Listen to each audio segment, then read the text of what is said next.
gente e a sonzeira da cúpula. Invejosos dirão que eu vim aqui vestida de telão. Ou de Palmeiras, tem nada disso, gente, foi só uma coincidência.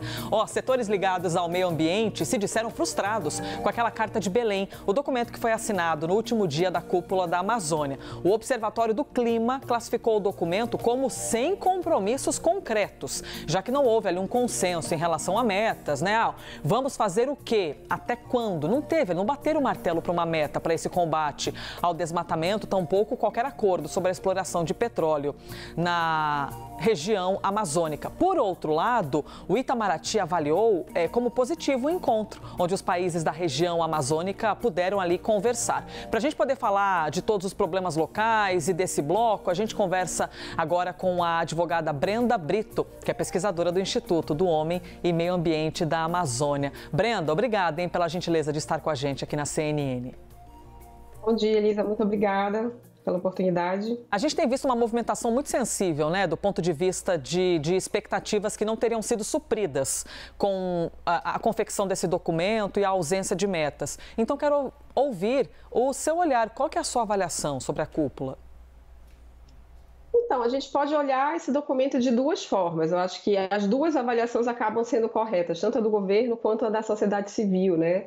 Eu acho que, por um lado, foi, obviamente, um encontro importante, histórico, que tenta resgatar aí a implementação do Tratado de Cooperação Amazônica, que é um tratado da década de 1970, né, e que, portanto, foi feito num outro contexto geopolítico, ambiental, né, mas que reúne aí os 8 dos 9 países da Panamazônia, que compartilham a floresta amazônica.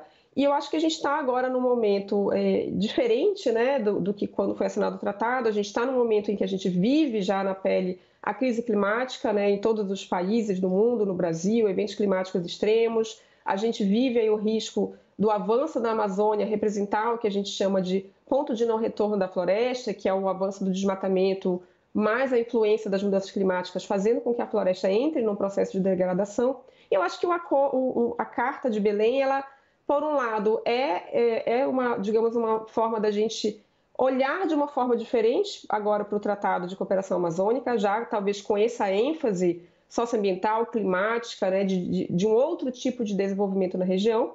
Por outro lado, obviamente que diante justamente da crise climática e das ameaças que a gente tem na floresta amazônica, é óbvio que a sociedade civil, a academia, enfim, esperam sempre que a gente avance com objetivos mais concretos. E que, de fato, a Carta não trouxe isso. Acho que ela traz, ao longo dos seus parágrafos, várias oportunidades de cooperação na área, seja de meio ambiente, ciência, tecnologia, educação, saúde, repressão a crimes ambientais.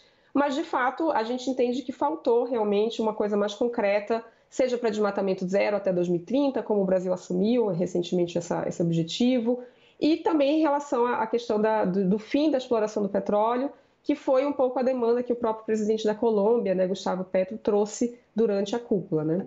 Brenda, quero te trazer aqui uma pergunta bem genuína mesmo. Quando a gente fala da Amazônia, 60% ou aproximadamente 60% está dentro do nosso território brasileiro e os outros 40% divididos em outros países. Então, quando a gente fala de meta, não diz mais respeito ao Brasil, assim, que o Brasil tenha mais força? Afinal de contas, nós temos muito mais da metade ou mais da metade do território amazônico, ou esse caminho de interpretação não é muito bom? Eu acho que também é um caminho válido, mas óbvio que quando a gente fala da floresta, a gente precisa ter todo o bioma, de uma certa forma, conservado e realmente evitar e zerar desmatamento. O Brasil ele concentra realmente mais de 60% desse bioma da Panamazônia, e a gente sabe que, de acordo com o painel científico para a Amazônia, em torno de 85% da área desmatada está no Brasil. Então, de fato, é o principal ator aí que precisa realmente reverter suas práticas em relação à Amazônia. Por outro lado, a gente tem aí países como Colômbia, Colômbia que aparece em segundo e terceiro lugar na área desmatada, né, que também eu acho que tem questões. A Colômbia teve questões, principalmente depois do Tratado de Paz, onde a gente houve estudos observando um pouco de aumento de desmatamento das áreas que antes eram, digamos, preservadas, mas que acabaram entrando no processo de ocupação. Então, acho que é importante a gente ter um olhar integrado. E também quando a gente fala da questão de infraestrutura, né? Porque a gente sabe que existem algumas questões de infraestrutura, por exemplo, a questão de estradas que às vezes são projetadas entre os países e que isso a gente sabe que estradas são vetores de desmatamento. Então é importante, eu acho que ter esse olhar integrado, óbvio, com um peso maior para o Brasil, né, do ponto de vista do problema, né, do desmatamento, mas é importante ter esse olhar integrado.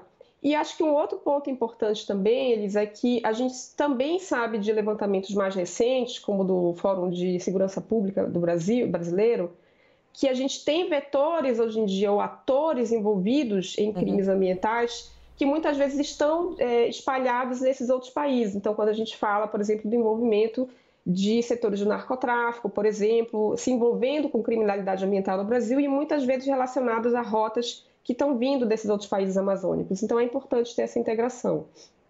Muito bem, acabamos de ouvir a advogada Brenda Brito, pesquisadora do Instituto do Homem e Meio Ambiente da Amazônia. Brenda, obrigada de verdade pela gentileza. É muito importante para a gente poder repercutir, multiplicar para todo o Brasil a ideia de pessoas como você. Obrigada, bom dia. Obrigada, Lisa. Bom dia.